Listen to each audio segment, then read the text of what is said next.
முத்தமிழறிஞர் டாக்டர் கலைஞர் அவர்கள் தான் உருவாக்கி கொடுத்தாங்க 2010. சில தவறான சில விஷயங்கள்னால அதை புதுப்பிக்க முடியாமல் போயிருச்சு. இவங்க அந்த திட்டத்தை துவங்குறதுக்கு சங்கங்களுக்குள்ள இருந்த சின்ன சின்ன முரண்பாடுகள் நடக்காம இருச்சு.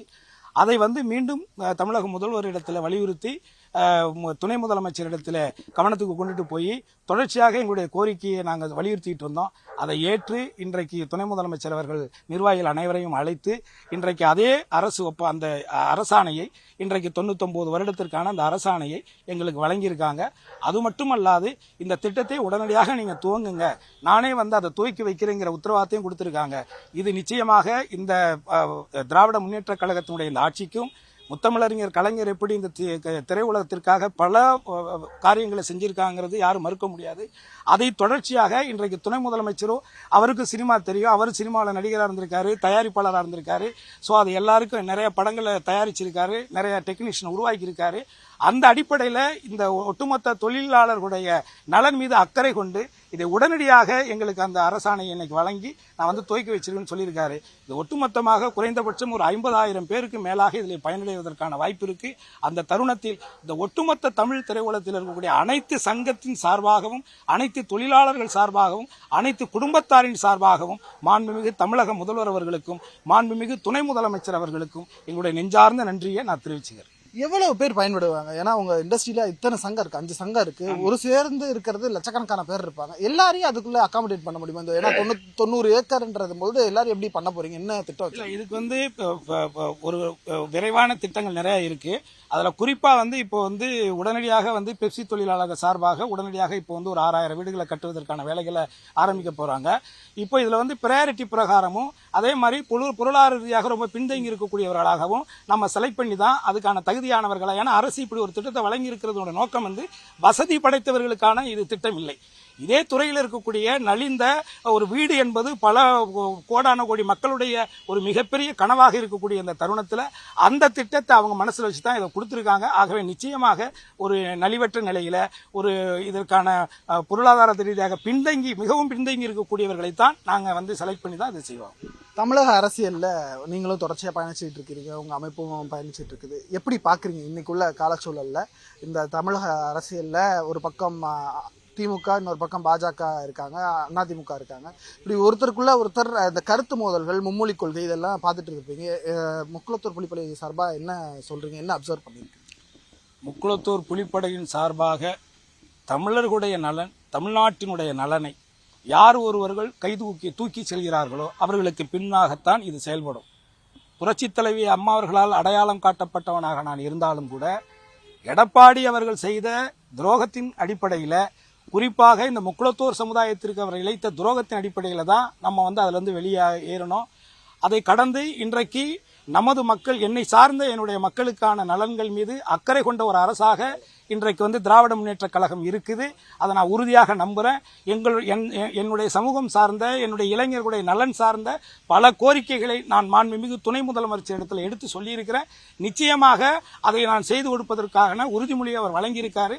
ஆகவே என்னுடைய சமூகம் சார்ந்த, தமிழ் சமூகம் சார்ந்த, தமிழ்நாடு சார்ந்த நலன்கள் மீதும் அந்த நலனில் உறுதியாக இருக்கக்கூடிய திராவிட முன்னேற்ற கழகத்தினுடைய அரசிற்கும் மாண்புமிகு முதல்வர் அவர்களுக்கும் துணை முதல்வர் அவர்களுக்கும் நாங்கள் உறுதுணையாக இருப்போங்கிறத இந்த நேரத்தில் நான் உறுதியிட்டு சொல்லிக்கிறேன்.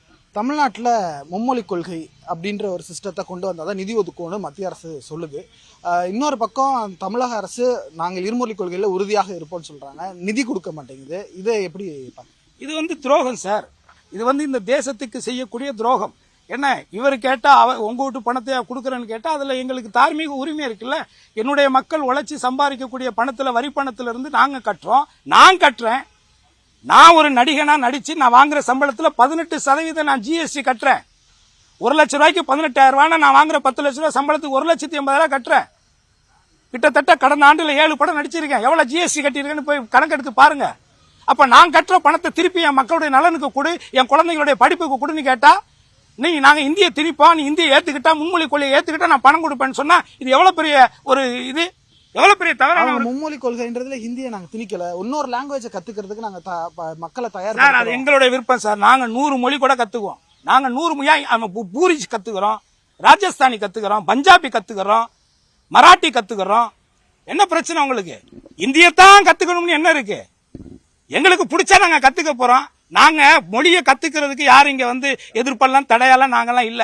திணிக்காதங்கிறோம். திட்டமிட்டு நீ வந்து எங்களுடைய ஒரு தாய்மொழியை செம்மொழின்னு சொல்லக்கூடிய இந்த உலகத்தினுடைய மூத்த மொழி என்று உலகம் முழுவதும் இருக்கக்கூடிய பேரறிஞர்களால் ஏற்றுக்கொள்ளப்பட்ட ஒரு மொழியை நீங்க அழிக்கணும்னு நினைக்கிறது எப்படி நாங்க ஏத்துக்க முடியும்? ஏற்கனவே தான் இருக்குல்ல, பேரறிஞர் அண்ணா காலத்துல இருந்து இந்த போராட்டம் நடந்துகிட்டு தானே இருக்கு.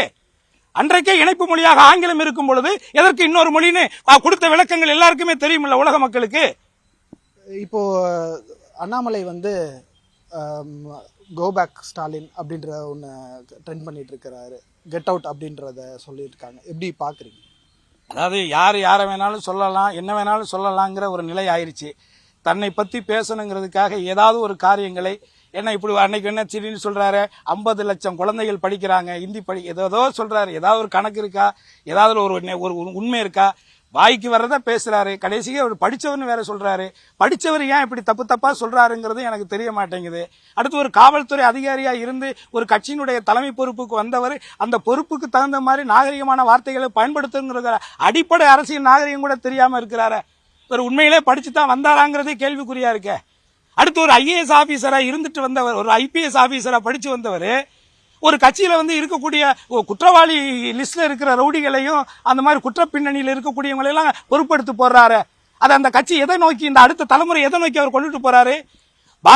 பாஜகங்கிற ஒரு கட்சிக்கு வந்தாக்க நீ உனக்கு குறைந்தபட்சம் உன் மேல இத்தனை எஃப்ஐஆர் இருக்கணும், இத்தனை வழக்கு இருக்கணும், இத்தனை கேஸ் இருக்கணும்னு சொல்லி அவர் ஆட்களை தேர்ந்தெடுத்து பொறுப்பு கொடுக்கிறார்னா அவர் எந்த சமூகத்தை தமிழ்நாட்டில் உருவாக்க நினைக்கிறாரு? பல கேள்விகள் இருக்கு. அவர் வந்து கோபாக் ஸ்டாலின் சொன்னார்னா நான் சொல்றேன் கோபாக் அண்ணாமலை. ரைட். பல்வேறு கருத்துக்கள், அரசியல் கருத்துக்கள், அதே போல திரைத்துறை சார்ந்த கருத்துக்களை சொல்லியிருக்கிறார். ஆனந்துடன் நியூஸ் 18 தமிழ்நாடு செய்திகளுக்காக சுபாஷ் பிரபு.